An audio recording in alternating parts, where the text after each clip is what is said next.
gone pretty well. It's gone pretty well. The discussions have been open. The panels have been extremely informative. I mean, a lot of people are telling me, wow, they didn't know that so much had been happening in Ghana.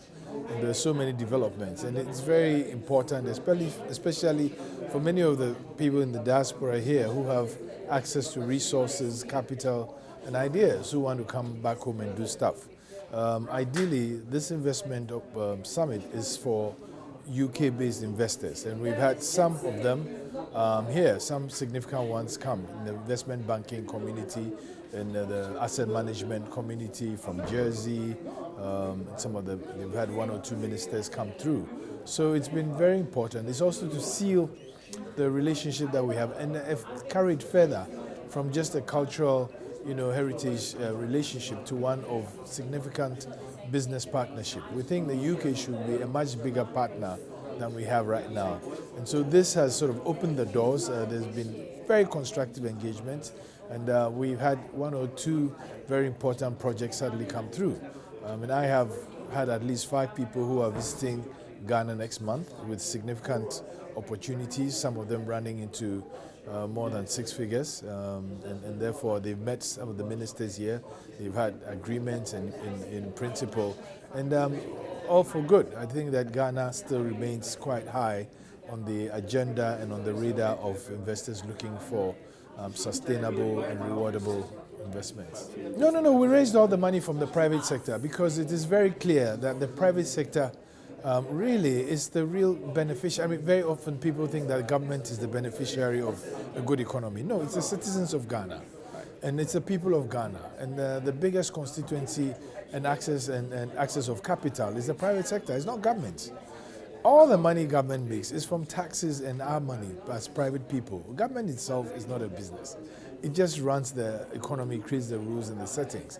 And so it's the private sector that really does. Private sector employs people, private sector creates jobs. All the jobs that government creates is to enable the economy or to enable the citizens live in a good and regulated environment. The rest of the economy, the transitions in the economy, the growth of the economy, stimulation of the economy comes from capital that is derived from the private sector. So for us, having been able to raise funding from the private sector to do this very important and very successful conference is it's a very positive direction in showing that the private sector is also very concerned about building up the economy and have put the money where their foot is. Well, you see, as much as we did it to attract investment, it's also good for Ghanaians to see what we are doing and to see that their country is not as bad as they think.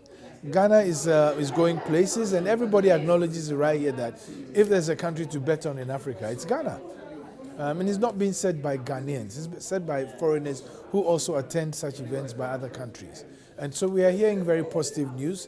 We are hearing the British government also say, well, yes, we need to deepen the relationships for mutual benefit. We need to do more in terms of trade. We need to do a lot more in terms of investment. Ghana remains exceedingly attractive as an investment destination. I keep emphasizing that the Ghana story is told by the 3 O's. Opportunity, we are resource rich, we have all the minerals required for mineral transitions and energy transitions. We have land, available land to transform agriculture. We have the human capital. And so the second O is open. We are very open and we are engaging here. We are in the process of significant reforms that will make Ghana a better business destination and investment destination, not just for foreign direct investors, but for Ghanaian business people in Ghana, such that they can do their business and be sure that they get their returns and pay their fair taxes, etc. And then the last is, we are extremely optimistic about our future. Yes, we've passed through a bad patch, but so has almost every country. And every country formulates its own, remedies for the problems that have erupted post-COVID and in the currency of the Russian-Ukraine conflict, which has disrupted a lot of, value chains and, supply chains around the world, which have in turn affected a lot of economies. Global inflation is at an all-time high. We have seen our inflation rise up, but currently trending positively and going down. We've seen inflation in the UK and the US go to all-time high. So every country needs to formulate its own, remedies, and this is one of the solutions that we have. That we engage investors. We don't want to go back to the markets to borrow. We don't also want to build an economy based purely on taxes, but one based on, mutual benefit of investment, both by Ghanaians and by people from outside the Ghanaian, community, and especially what we call the global African people in the diaspora, to invest in the opportunities in Ghana. So I keep saying people should remember those 3 O's: opportunity, openness, optimism. We are very optimistic that the future of Ghana is exceedingly bright.